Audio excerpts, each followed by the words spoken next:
अस्सलामुअलैकुम। आप देख रहे हैं फ़ख्र न्यूज़ और मैं हूं सादिया बतूल। सबसे पहले शामिल करते हैं आज के अहम खबरें। चकवाल से एमडी पंजाब मोहम्मद इरफान की रिपोर्ट एजादात और अजायबात की दुनिया में अहम संग मील, जिसने न सिर्फ पूरी दुनिया को हैरान बल्कि सोचने पर मजबूर कर दिया है कि इंसान क्या कुछ कर रहा है। उसकी एक कड़ी जो अभी दुबई में रोनमा होगी। दुबई ने दुनिया के पहले सोने की सड़क बनाने का ऐलान कर दिया है।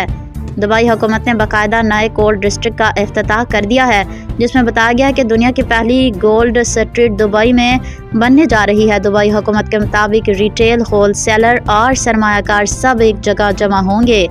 सोने और जेवरात के मुकम्मल वैल्यू चेन भी एक जगह इकट्ठे होंगे। इस हवाले से अमाराती हुकाम का कहना है कि सोना दुबई की शान और तिजारती बुरसे की अलामत है। फिल वक्त के लिए इतना ही। मज़ीद खबरों की अपडेट के लिए जुड़े रहिए फ़ख्र न्यूज़ के साथ।